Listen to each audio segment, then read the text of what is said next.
में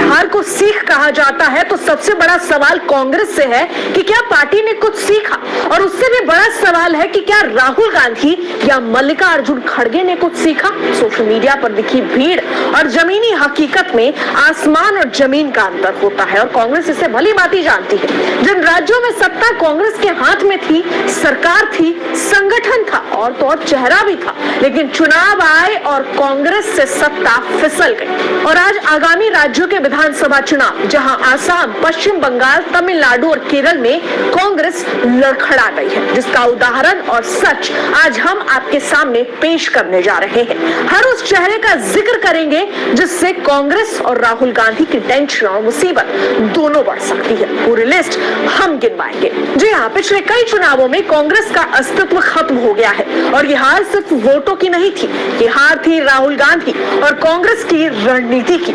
ऐसे में अब सवाल है कि और कितने राज्यों में कांग्रेस आलाकमान ने कार्यकर्ताओं की उम्मीदों पर पानी फेरा है। कभी सरकार हाथ से निकल गई, कभी संगठन बिखर गया, कभी सहयोगी साथ छोड़ने लगे, तो कभी अपने ही नेता नेतृत्व पर सवाल उठाने लगे। ये सिर्फ चुनावी हार नहीं है, ये भरोसे के दरकने की तस्वीर है। राहुल गांधी जी, किन राज्यों में आपकी अस्मिता बच पाई है, बताइएगा। इसमें ज्यादा दूर नहीं, अभी हाल के सालों में नजर डाल देते हैं। राजस्थान, मध्य प्रदेश, छत्तीसगढ़, हरियाणा, महाराष्ट्र, बिहार जैसे हिंदी पट्टी वाले राज्यों में कांग्रेस के सामने क्या तस्वीर थी। यहाँ कांग्रेस बुरे तरीके से हार गई, और झारखंड में भी पार्टी के वोट बैंक का क्या हाल था वो इस देश की जनता से नहीं छिपा हुआ है। यानी हर बार शर्मनाक हार, लेकिन बयानबाजी टॉप क्लास की रहती है। आज हम उन तस्वीरों को भी आपको दिखाते हैं, एक एक कर सब समझिएगा। सबसे पहले बात करते हैं असम की।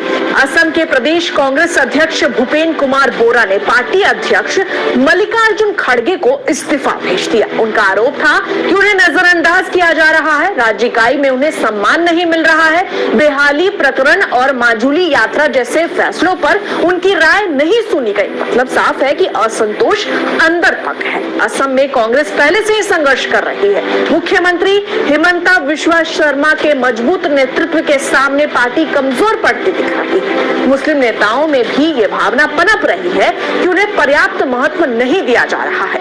ये वही असम है जहां साल 2015 में खुद हिमंता बिस्वा शर्मा कांग्रेस छोड़कर चले गए थे, और उसके बाद पार्टी का पतन शुरू हुआ।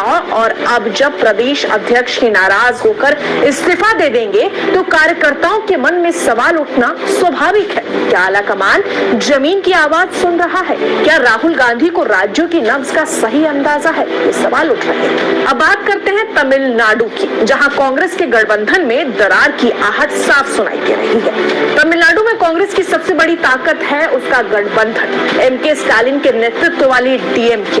लेकिन अब यहाँ भी खींचतान शुरू हो गई है। स्टालिन ने साफ कह दिया है कि चुनाव के बाद कोई सत्ता साझेदारी नहीं होगी।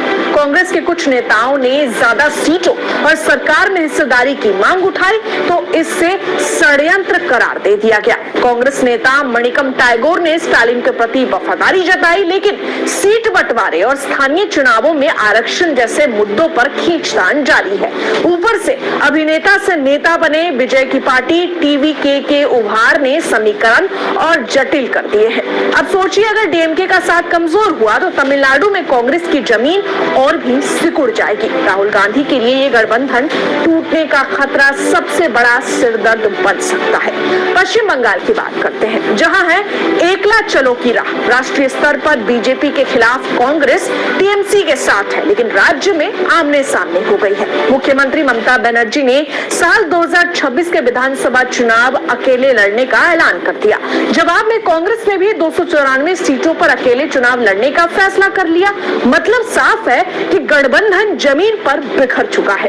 भाजपा के प्रवक्ता प्रदीप भंडारी ने इस हालात पर कटाक्ष भी किया और कहा कि जो लोग जीवन भर कांग्रेस में रहे वो अब राहुल गांधी के खिलाफ बोल रहे हैं। उन्होंने मणिशंकर अय्यर के उस बयान का भी जिक्र किया जिसमें उन्होंने खुद को राहुलवादी नहीं बल्कि राजीववादी बताया था। भाजपा का तंज सीधा है कि जब आपके अपने ही नेता नेतृत्व पर भरोसा नहीं जता रहे हैं तो जनता कैसे भरोसा करेगी। अब बात करते हैं केरल की, जहां मणिशंकर अय्यर के बयान से पार्टी असहज हो गई है। केरल में वरिष्ठ कांग्रेस नेता मणिशंकर अय्यर के एक बयान ने पार्टी को भारी शर्मिंदगी में डाल दिया। अय्यर ने भविष्यवाणी की है कि मुख्यमंत्री पिनराई विजयन के नेतृत्व वाली एलडीएफ सरकार लगातार तीसरी बार सत्ता में वापसी करेगी। अब विवाद की जड़ समझिए।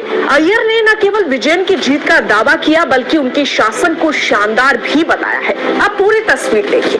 केरल में बयान से असहजता है, असम में इस्तीफा और नाराजगी है, तमिलनाडु में गठबंधन पर दबाव है, पश्चिम बंगाल में अलग अलग रास्ते हैं। चारों राज्यों में एक चीज कॉमन है, जहां कांग्रेस के भीतर असंतोष और केंद्रीय नेतृत्व पर सवाल उठ रहे हैं कि क्या राहुल गांधी और कांग्रेस आलाकमान राज्यों की आवाज सुन पा रहे हैं। और इन्हीं सब कमियों की वजह से आज हालात ऐसे हैं कि बीजेपी को इसका सबसे बड़ा फायदा हो रहा है।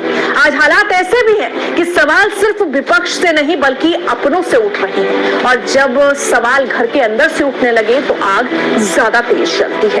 क्या कांग्रेस इस आग को काबू कर पाएगी? क्या राहुल गांधी इन बिखरते धागों को फिर से जोड़ पाएंगे, या फिर गुटबाजी की ये लपटें चुनावी मैदान में पार्टी को और कमजोर कर देगी? फिलहाल इतना तय है कि चुनावी राज्यों में कांग्रेस की राह आसान नहीं है, और नेतृत्व पर उठते सवालों का जवाब अब शब्दों से नहीं, जमीन पर नतीजों से देना होगा।